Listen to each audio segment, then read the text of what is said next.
Dzień dobry, dzień dobry. Dzień dobry, z tej strony Mateusz Lech oraz Paweł Jerzowski. Zapraszamy na poranne wydanie CEPA, czyli codzienny ekonomiczny przegląd. Dzisiaj szykuje się bardzo fajny odcinek, gdyż mamy na naszej agendzie. Gazprom Bank zostaje odcięty od SWIFT.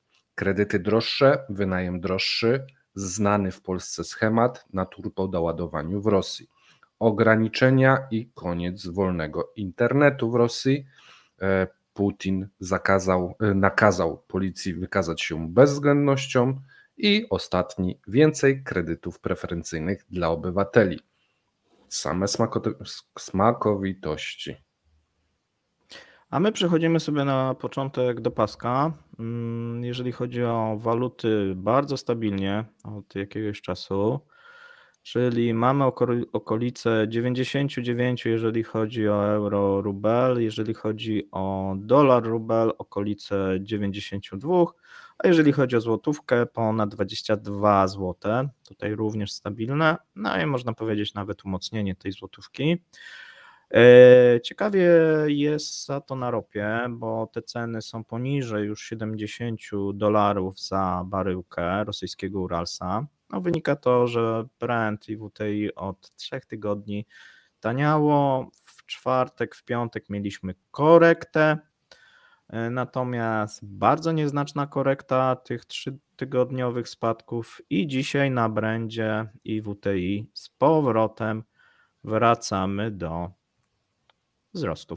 spadków. Wracamy do spadków.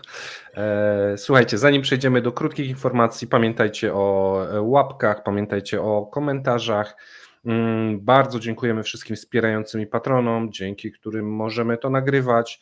I słuchajcie, jeżeli widzicie te twarze po raz pierwszy i chcecie je oglądać częściej, to musicie nacisnąć klawisz subskrybuj i wtedy będziecie widzieli na waszym ekranie więcej wideo takich.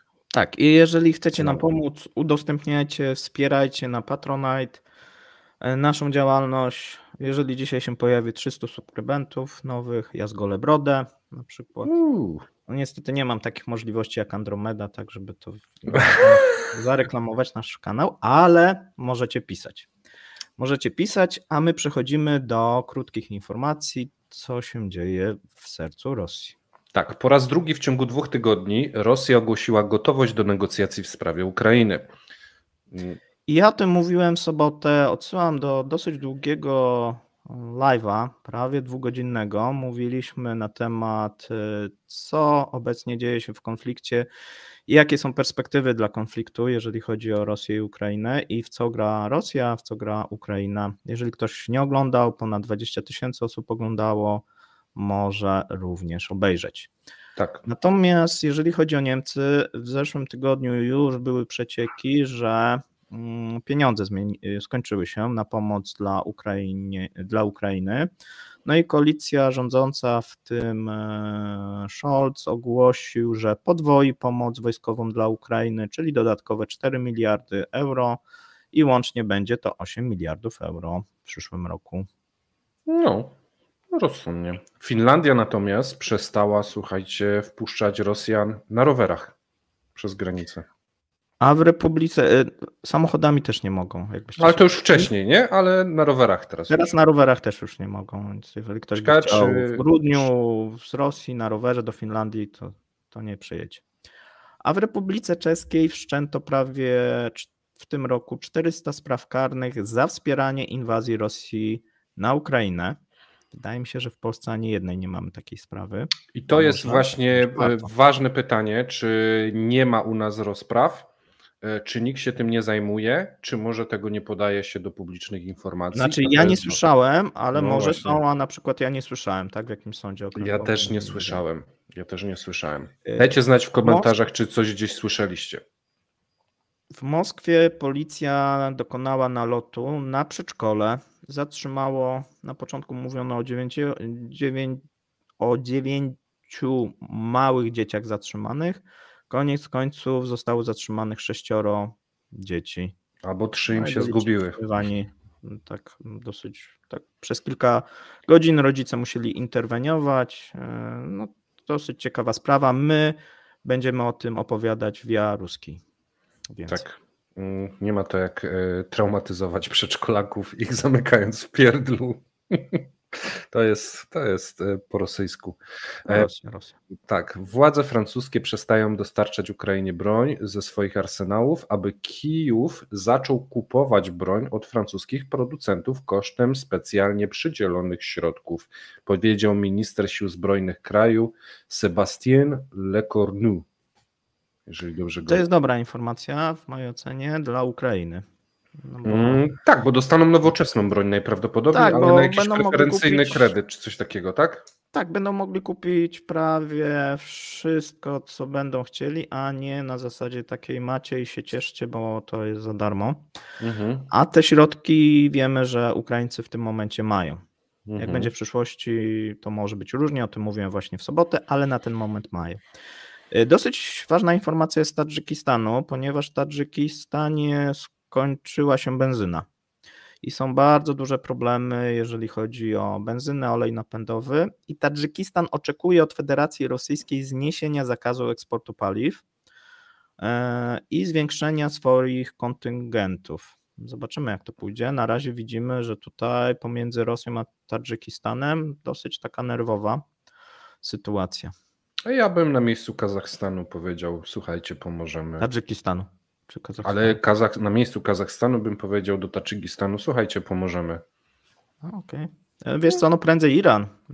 Albo Iran, tak. O, tak. Wykorzystać tę sytuację. Tam jest duże zbliżenie, w końcu to narody perskie, więc...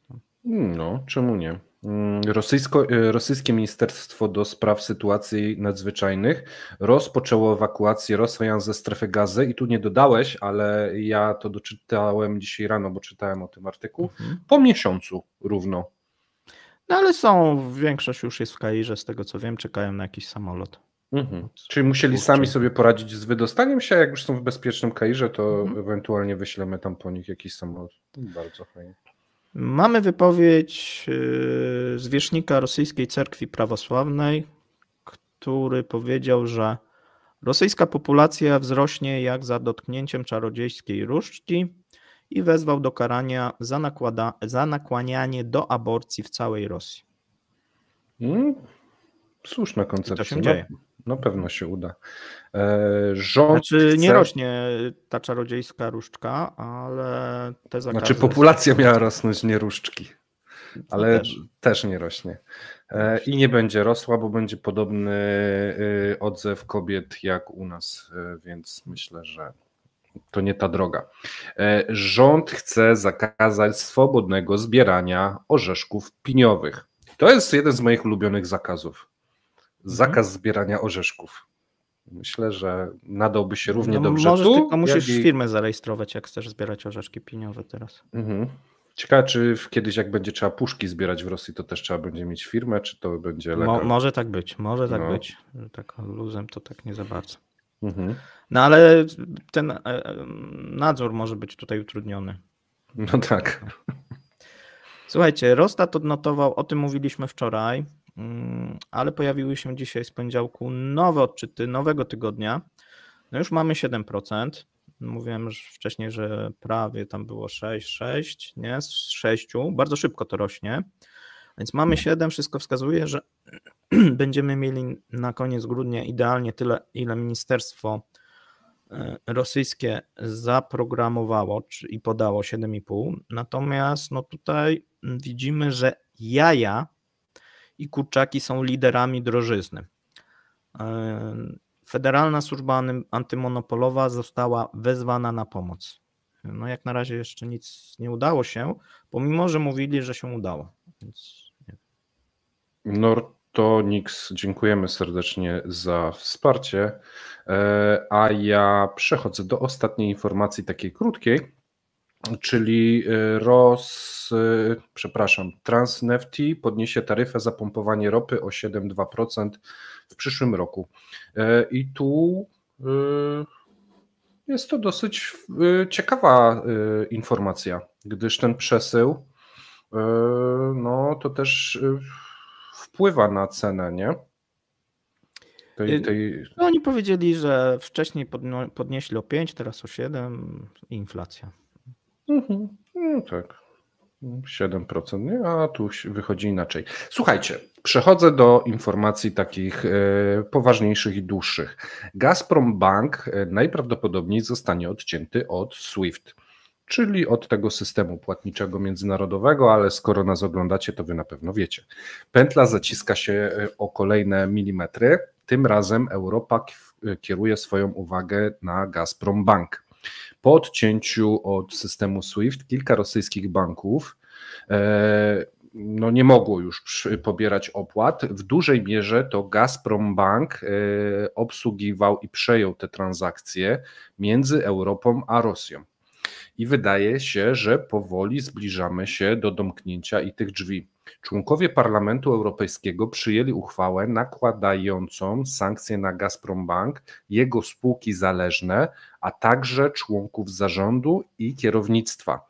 Zgodnie z tekstem uchwały, oprócz Gazprom Banku, europejscy deputowani zaproponowali wprowadzenie sankcji wobec głównych rosyjskich koncernów naftowych. I tu, Paweł, popraw mnie, jeżeli źle myślę, ale to jest chyba naturalna konsekwencja odcięcia Gazprom Banku, bo nie można handlować ropą i gazem, jeśli nie ma jak pieniędzy przelać, tak? Tak, znaczy to jest coraz będzie większy problem. Pewnie będą tutaj prosili o pomoc Raiffeisen, bo Raiffeisen cały czas jak gdyby nie wyszedł. Zobaczymy. Do tej pory specjalnie ten Gazprom Bank był, żeby rozliczać ten gaz. Myślę, że to też może być taki psikus robiony Węgrom. Że jeżeli wy nie tak, to my tak. Tak, głównie się przez to rozliczali, a teraz na przykład będą musieli po prośbie iść do Austriaków i do Raiffeisena. No nie wiem, tak, to bardzo, bardzo w ogóle ciekawy temat. A więc jeżeli byście na przykład chcieli posłuchać więcej na temat tego, co się dzieje w Gazpromie i pewnych konsekwencji, zapraszamy na komentarz. I zapraszamy do głosowania w ankiecie, która za moment się pojawi, bo mamy też inne pomysły na dzisiejszy komentarz dnia. A ja czytam w takim razie dalej. Wysuwano żądania całkowitego zamknięcia unijnego rynku rosyjskich produktów naftowych, zakazu importu rosyjskiego LNG i gazu skroplonego oraz całkowitego zakazu sprzedaży i szlifowania rosyjskich diamentów. Te diamenty to jest, powiem Ci, normalnie moda na sukces. Politycy proponują wykorzystanie zamrożonych rosyjskich aktywów do finansowania odbudowy Ukrainy i chodzi o te aktywa Gazprom Banku. I co ciekawe, w kwietniu tego roku to Polska i kraje bałtyckie wezwały do odłączenia Gazprom Banku od międzynarodowego systemu bankowego SWIFT, wskazali na rolę banku w promowaniu interesów politycznych Kremla, alternatywnie proponowali zamrożenie aktywów tego banku. Natomiast w zeszłym roku, już w czerwcu, to Warszawa jako pierwsza ogłosiła propozycję odłączenia Gazprom Banku od SWIFT, czyli Polska bardzo rozsądnie wiedziała, gdzie uderzyć najmocniej, żeby to zabolało. Natomiast no niestety tu zachodnie kraje, no i też Węgry chyba mocno były na nie przez ponad 1,5 roku, więc trochę nam zeszło. Paweł, czy przechodzisz do następnego tematu, czy może ja mam przeczytać, bo ty robisz ankietę? Nie, już zrobiłem ankietę, możecie głosować, ją widzicie, jest przypięta na górze.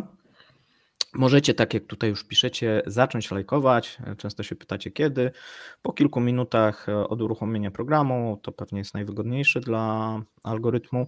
Natomiast przechodzimy też do ważnej informacji, no i początku tego, co już widzieliśmy w zeszłym roku, czyli wprowadzania indeksu zakazanych książek, wprowadzania, mamy takie informacje, które do nas dochodzą, my będziemy via ruskiej też o tym mówić, czyli Rosjanie na przykład wybarwili tęczę w swoim programie, natomiast zaczynają się poważniejsze tutaj represje i poważniejsza cenzura, ponieważ Duma Państwowa zaproponowała, aby operatorzy komórkowi znieśli nieograniczony dostęp do YouTube.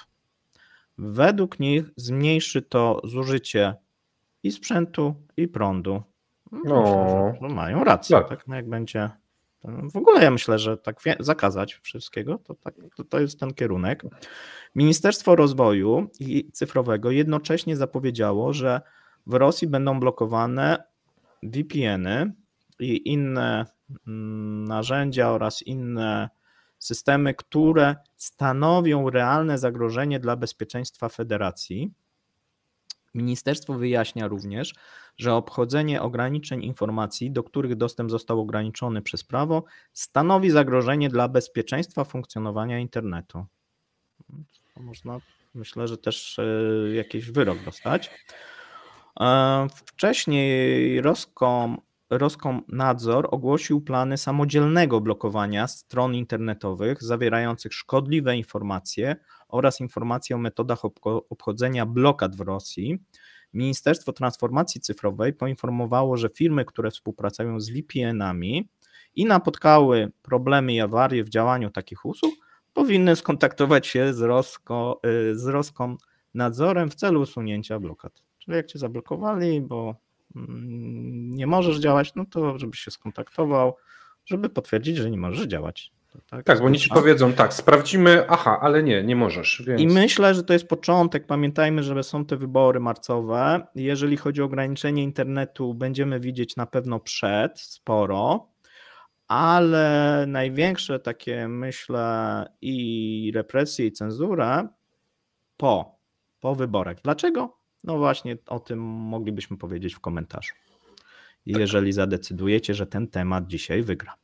A ja przechodzę do trzeciego tematu, który moim zdaniem jest ulubiony, taki i nadaje się na rozwinięcie, czyli kredyty droższe, wynajem droższy, znany w Polsce schemat z turbodoładowaniem w Rosji. W kontekście rosnących cen kredytów hipotecznych i powrotu części Rosjan, którzy wyjechali do kraju, mówiliśmy, koszty wynajmu mieszkań w Rosji gwałtownie rosną. W niektórych miastach stawki czynszów wzrosły o, słuchajcie, 1/4 w ciągu miesiąca, 25% w miesiąc. I teraz tak, co do tych Rosjan, którzy wrócili, a jeżeli nie widzieliście tamtych odcinków sprzed kilku miesięcy, to taki krótki schemat. Wyjeżdżasz, masz gotówkę jakąś odłożoną, często wziąłeś kredyt, jedziesz do innego kraju, nie potrafisz się odnaleźć w nowej rzeczywistości, brak dla ciebie pracy, brak mieszkań, wiecie, zupełnie nowe środowisko, koszty życia wyższe, nie spodziewałeś się, że potrwa to ta zawierucha wojenna tyle miesięcy, miałeś na 2-3 miesiące pieniędzy, często nie zostaje ci przedłużony pobyt przez, nie wiem, na przykład Turcję, no i nie masz innego wyjścia, jak musisz się spakować i wrócić do kraju, a tam wypadałoby gdzieś mieszkać. Ale wróćmy do głównego tematu.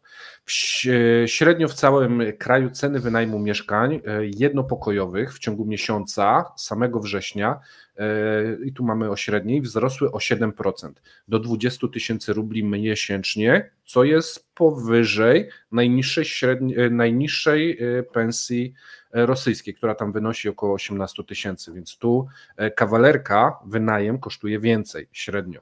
Mieszkania dwupokojowe wzrosły w miesiąc o 6% do 26 000 rubli, a mieszkania trzypokojowe tutaj najmniejsze wzrosty, bo 4,5% do 33 000 rubli.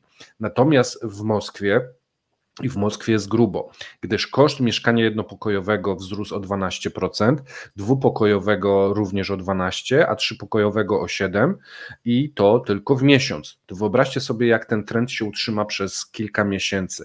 W Petersburgu ceny wzrosły o 17,9% i 0,3%, czyli te trzypokojowe mało, ale największy wzrost odnotowano w Kirowie, gdzie koszt wynajmu wzrósł na przykład dwupokojowego o 24%, a trzypokojowego o 25%, czyli musiało być chyba mało tych mieszkań, albo wracały całe rodziny, które na kawalerce raczej by się nie zmieściły.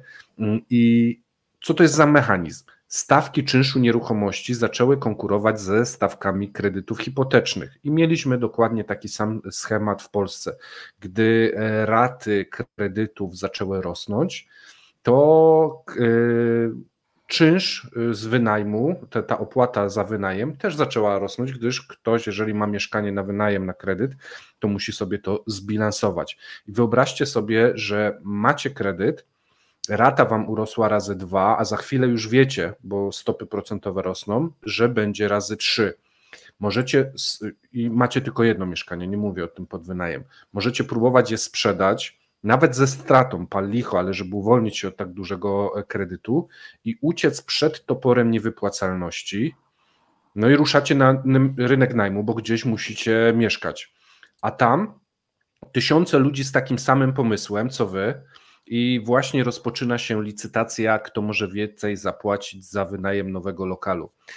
Koszty wynajmu, szczególnie w dużych miastach, będą nadal rosły ze względu na fakt, że oprocentowanie kredytów hipotecznych może wzrosnąć nawet do 20%, bo stopy procentowe mamy już 15%, więc tutaj nie jest to żadna filozofia.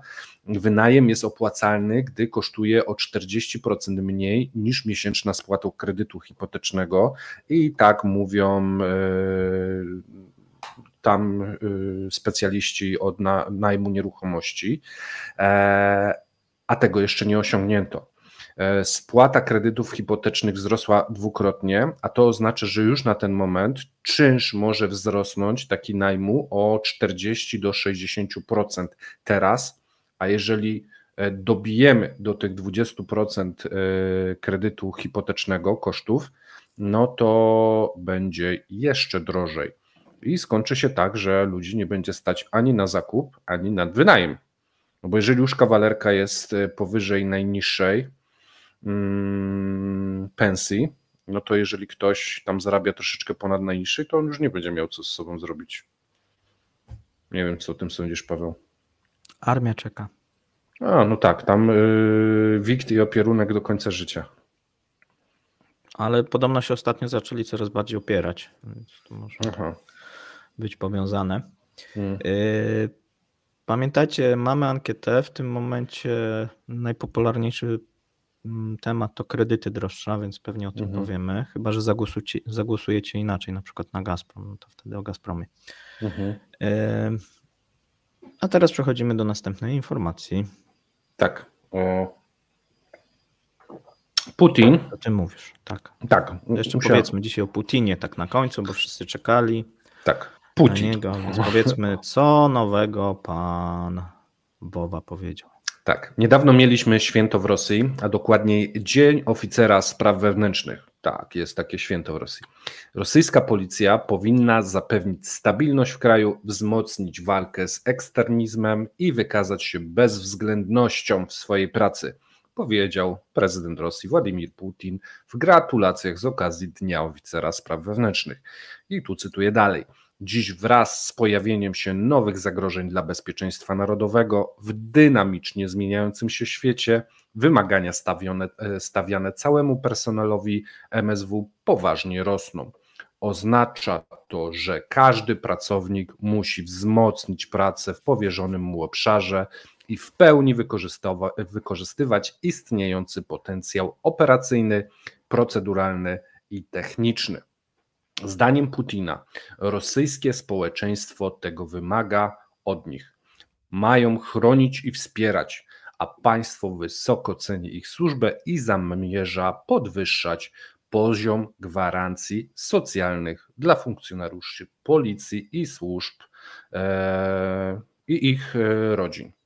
Mówiąc z putinizmu na nasze, macie być bezwzględni w wykonywaniu rozkazów, a my wam damy jakiś bonus w wypłacie, czy jakiś karnet na siłownię, czy coś.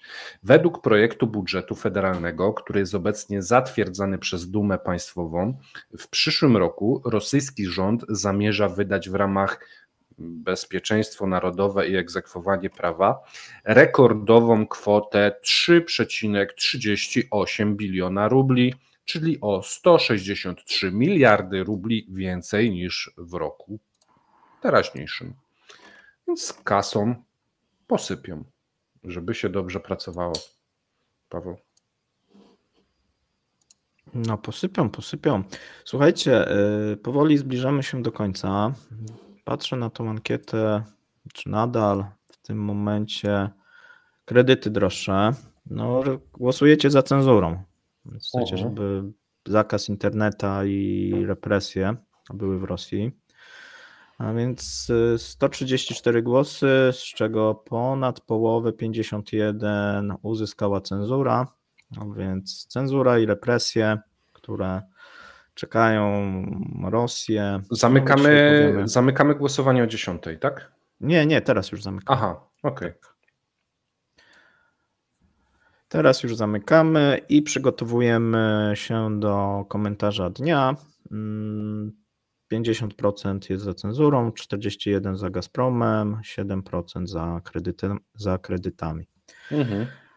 A my ze swojej strony dziękujemy. W jutrzejszym jeszcze może chwilka co w jutrzejszym cepie, bo myślę, że warto będzie go obejrzeć. Jutro sobie powiemy między innymi na temat, czy Rosja jest gotowa pomóc krajom azjatyckim w zakopaniu kilka gigaton dwutlenku węgla na zasadach komercyjnych. Będzie też na temat Kadyrowa oraz na temat, no właśnie, na temat rządu, który podjął decyzję dotyczącą zakazu importu przez Rosjan ubrań i chemii gospodarczej.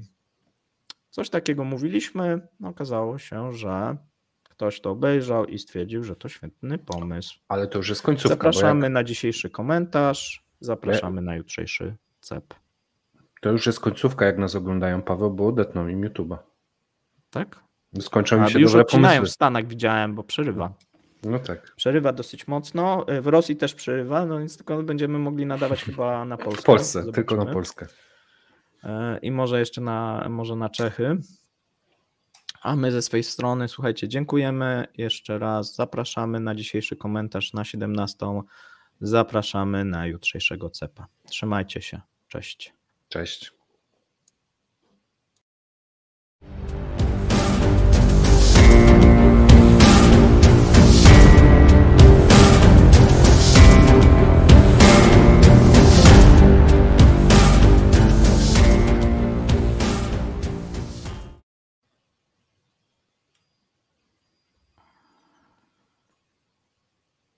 Nie chce się skończyć. To lecimy dalej. No i tak